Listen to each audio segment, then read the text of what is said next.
নারীর কথায় পুরুষ উঠবে আর বসবে, স্ত্রীর কথায় উঠবে আর বসবে। সারা বাংলাদেশে এমন পুরুষ থাকলেও চুয়াডাঙ্গার ভিতরে মোটেও এমন পুরুষ নাই। আচ্ছা বলেন তো, এরকম পুরুষ কি এলাকায় বেশি না কম? এবার যুবকরা একজনও বললেন না।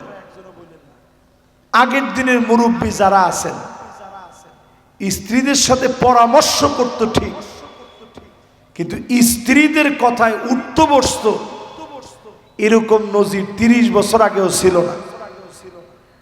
কিন্তু এখন বিভিন্ন সিরিয়াল দেখে দেখে মহিলা যেইভাবে বলে ওইভাবে এখন চলার চেষ্টা করে, ঠিক কিনা বলে?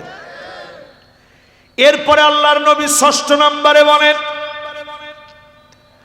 দুনিয়ার ভিতরে দেখবা আক্কা উম্মাহু, মাকে কষ্ট দিবে। এই চুয়াডাঙ্গার ভিতরে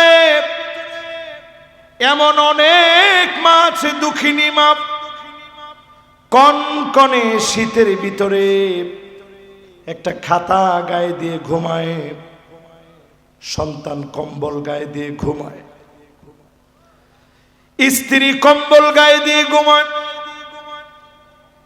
যেই বৃদ্ধার সবচেয়ে বেশি শীত, তাকে বারান্দার ভিতরে রাখে।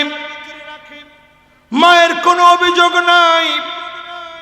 মাঝে মাঝে মায়ের কাছে মনে হয়, আমার ছোট্ট পেটের ভিতরে কলিজার টুকরা সন্তানকে জায়গা দিয়েছিলাম, আজকে কেমন করে এত বড় বাড়িতে বারান্দায় আমার জায়গা হলো, কোন রুমে জায়গা হলো না।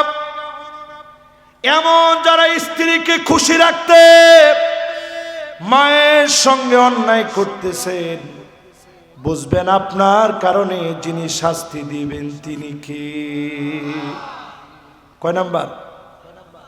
জোরে কোন?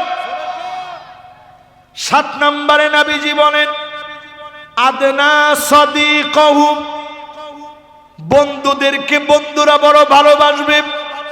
এখন ইয়ং জেনারেশন তাকায় দেখবেন, জেনজি নতুন যারা, আমাদেরকে অন্তত যাদের হাত ধরে সর্বপ্রথম আন্দোলন শুরু হয়েছে, সব ইয়ং, এরা দেখবেন ছুটলে ছুটলো, বন্ধু যেটা বলবে সেইটাই।